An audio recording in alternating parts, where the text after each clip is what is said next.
नीरज निवासी नेपाल सिंह गांव जाटुलवारी की एक कंप्लेंट प्राप्त हुई थी, जिसमें नीरज ने बताया कि उसने कुछ समय पहले एक शगुन ग्रामीण हेल्थ.com जो कि एक वेबसाइट है, इस पर नौकरी के लिए अप्लाई किया था। और ये एप्लीकेशन उसने अपने किसी जानकार के माध्यम से उसने एप्लीकेशन इसमें नौकरी के लिए दी थी। उसके पश्चात इसका विक्टिम जो नीरज है, इसका वेबसाइट के माध्यम से ये एडमिट कार्ड प्राप्त हुआ और इनका एग्ज़ाम लिया गया। और एग्ज़ाम के बाद इनको नौकरी लगवाने के नाम पर, जिसमें एरिया इंस्पेक्टर की पोस्ट थी, उसमें नौकरी लगवाने के नाम पर इनसे 7 लाख रुपए इसमें कुछ लोगों ने ले लिए थे, जिस पर हमने केस दर्ज करके और इसमें इन्वेस्टिगेशन किया। तो इसमें हमें पाया गया कि जो शगुन ग्रामीण हेल्थ.com जो वेबसाइट है, इसके ये एक फर्म के साथ कनेक्टेड है, जो कि शगुन ग्रामीण health and family welfare council, जो कि चंडीगढ़ में रजिस्टर्ड है।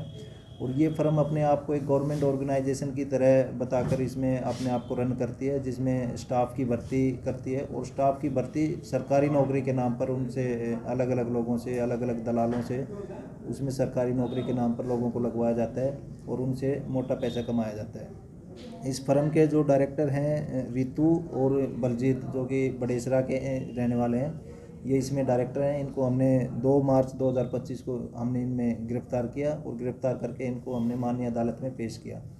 पेश करने के बाद हमने इनका 5 दिन का रिमांड किया। रिमांड के दौरान हमने जो इसका फर्म का तीसरा डायरेक्टर है संजय निवासी सरसाना ज़िला हिसार, इसको हमने गिरफ़्तार किया। और आज हमने इसमें 2 लोगों को, और इसमें गुलशन और बलकार, गुलशन जो कि चंडीगढ़ का रहने वाला है और बलकार जींद का रहने वाला है, इसमें कुल 5 लोगों को अब तक इसमें अरेस्ट किया जा चुका है। ये लोग हरियाणा राज्य के अलग अलग ज़िलों में ऑपरेट करते हैं, अपने मीडिएटर के, अपने दलालों के माध्यम से ये लोग ऑपरेट करते हैं। और ये वेबसाइट के माध्यम से ही सरकारी नौकरी बताकर उनको फॉर्म निकालते हैं। फर्म को इन्होंने एक गवर्नमेंट ऑर्गेनाइजेशन की तरह प्रमोट किया है, जो गांव में जाकर ग्रामीण इलाकों में इन्होंने ज़्यादातर अपना ऑपरेट है, ये ग्रामीण इलाकों में ज़्यादातर इसने किया है फर्म ने। तो फर्म के माध्यम से ये सरकारी नौकरी बताकर, जिसमें अलग अलग एरिया इंस्पेक्टर हो गया, MTS हो गया, ड्राइवर हो गया, तो उसकी एप्लीकेशन इन्होंने निकाली नवंबर 2024 में। और एप्लीकेशन पे इन्होंने एग्ज़ाम लिया, एक कॉलेज को इन्होंने हायर किया, कॉलेज को हायर करके उसका एग्ज़ाम लिया और फेक तरीके से इन्होंने रिज़ल्ट निकाल कर, रिज़ल्ट जारी करके, और उनके फेक इंटरव्यू भी इन्होंने चंडीगढ़ में कंडक्ट करवाए।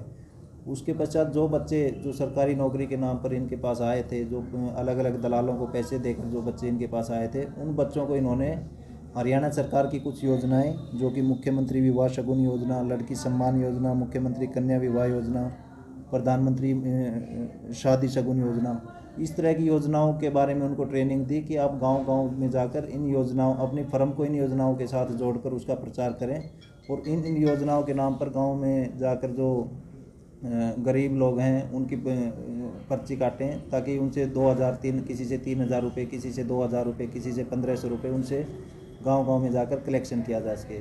तो जो भर्ती किए हुए लोग थे, उन्होंने इनके बताए अनुसार गांव में जाकर अलग अलग लोगों से कलेक्शन किया, जिसमें विवाह शगुन योजना के नाम पर भी कलेक्शन किया गया।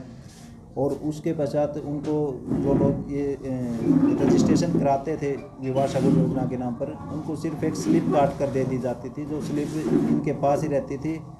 और जो उसके नाम पर जो पैसा आता था, ये उस पैसे को भी अपने पास ही रखते थे और रन अपने आप को ये गवर्नमेंट ऑर्गेनाइजेशन की तरह करते थे। मैं 2 ऑफिस भी सेटअप किए हैं, जो कि एक भिवानी में कदम हॉस्पिटल के पास और एक जींद जिला में इनका ऑफिस इनके फर्म के नाम से रजिस्ट्रेशन किया गया। पता चला अब तक कितने लोगों से कितने रुपए के ठगी किए? अब तक ये लोग करीब 50 से 55 लोगों को इस तरह से नौकरी लगवा चुके हैं और उनसे पर पर्सन 2 से 3 लाख रुपए, इन्होंने करीब 1.5 से 2 करोड़ रुपए के बीच की राशि इन्होंने ठगी कर ली। तो सर, इन्होंने जो फर्जी तरीके से सिलेक्ट किए, उन लोगों से फिर कितने ये योजनाओं के नाम पर ठगी किया, कुछ पता चला? जो इन्होंने फर्जी तरीके से बच्चों को भर्ती किया है, उन्होंने अलग अलग राज्यों में गांव में जाकर और योजनाओं का प्रचार किया और प्रचार के नाम पर कुछ लोगों से रुपए भी लिए हैं। गवर्नमेंट ऑर्गेनाइजेशन की तरह ही इसमें रन किया है। कर्मचारियों को पेमेंट भी दी है, कर्मचारियों को फेक पे स्लिप भी इन्होंने बना कर दिए हैं और कर्मचारियों को fake joining letter, fake admit card और फेक आइडेंटिटी कार्ड, वो सभी इन्होंने ऑर्गेनाइजेशन के नाम पर इन्होंने बना के दिए गए हैं। तो सर मेन अपराध एक तो नौकरी लगाना हो गया, इसमें मेन अपराध एक तो नौकरी लगाने का हो गया और दूसरा मेन अपराध इसमें ये है जो सरकारी योजनाएं हैं, जो मुख्यमंत्री विवाह शगुन योजना होगी, लड़की सम्मान योजना होगी, प्रधानमंत्री शादी शगुन योजना हो गई, इन लोगों ने एक तरह से इन योजनाओं को क्लोन किया है और इनके नाम पे इन्होंने पैसा ऐंठा है। तो सर कोई इंस्ट्रूमेंट वगैरह पैसे वगैरह बरामद नहीं हुए इनसे? इन्वेस्टिगेशन के दौरान इनसे कुल 1,57,020 रुपये कैश और 1,21,000 रुपये इनके खाते में फ्रीज करवाए गए हैं। 2 चांदी के सिक्के इनसे बरामद हुए हैं, 2 इनसे चांदी की अंगूठी बरामद हुई हैं, 11 इनसे कंप्यूटर बरामद हुए हैं और 13 mobile phone, 9 mouse, 8 payment slip, जो पेमेंट स्लिप जो ये अपने भर्ती किए गए कर्मचारियों को देते थे और वो गांव-गांव में जाकर वो पेमेंट स्लिप के माध्यम से पैसे का कलेक्शन करते थे। इसके अलावा इनसे 11 पासबुक, 22 चेकबुक, 11 ATM और 13 बैनर्स और 43 रजिस्टर रिकॉर्ड जो इन्होंने अलग अलग लोगों को भर्ती करके और किन किन लोगों का उसमें कलेक्शन किया है वो इनसे बरामद किया गया है।